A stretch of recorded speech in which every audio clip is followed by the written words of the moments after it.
Welcome back, everyone. Jerry Pitt's back with us today, Lima attorney. We're talking a little bit about some of the fallout from the latest mass shootings that have been going on. Seems like we're talking about one every month, but the latest one has reinvigorated this idea of arming teachers. And there's a lot of issues dealing with that, but you were talking about there's going to be a lot of litigation if something goes wrong there.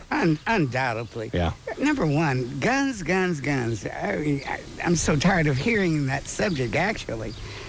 Do you not know that there is 400 million guns in just America floating around? 400 million. And just last year, 18,800,000 were purchased. New. More guns. Now, if you talk about this legislation that is going to allow teachers to be armed, that's getting even scarier. Number one, the scary part about it is that each school district gets to determine if the teachers are going to have a weapon or not. Then the question is, what kind of training are the teachers going to get? They're saying they only need 24 hours training. That doesn't seem like a lot, does it? It isn't. Yeah. And each year they get 8 more hours of training. But before then, for you to even have a weapon in a school facility, you had to have 20 years experience and 700 hours of training. That was for our peace officers. Right. Now the question is going to be, when there's quiet times in the school and you're allowing the teachers to have a weapon, where is the weapon going to be? Where are they going to keep it? Is it going to be under lock and key? And can they get to it if there is an emergency? Will the students be close enough to this weapon that they could just grab it? Well, and that was one of the things you talked about. If there would be somehow a student would get a hold of it and cause some issues. Then we got some serious liability going. Now, who is going to insure these teachers who are carrying a weapon or have a weapon on school grounds? What about teachers who want to? Let's say the school puts a policy in place saying, hey, if you're a teacher and you're properly trained and you have the proper credentials to do this, and you want to, and we can safely put this gun in the classroom, should they be allowed to do that if they feel, especially with everything going on? According to the legislation, and if the school district has approved it, they are. Yeah.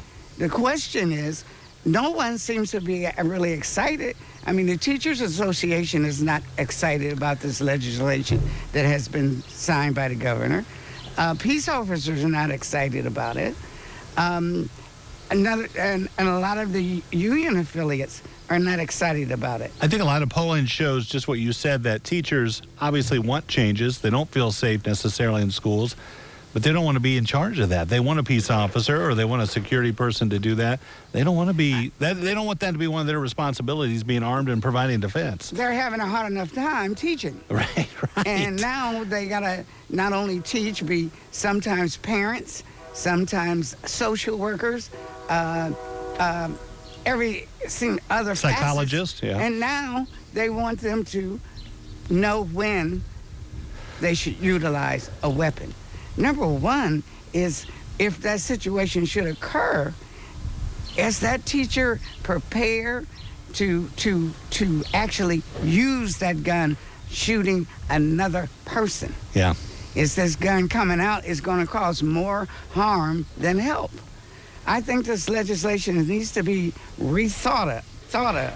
But we got to get uniformity. Now we're saying each state can decide if the teachers are going to do that. This is really getting, and we still got stand your ground situation. We still have the right to carry situations. We need to rethink this gun situation, because no one is, in my mind, is really benefiting a lot except the people who manufactures the weapons. Yeah. All right. Well, we'll pick this up next time, continue this discussion. A lot to talk about. Thank you, Jerry. Appreciate it. Good seeing you. Don't go away. Medical news coming up next on Noon Edition.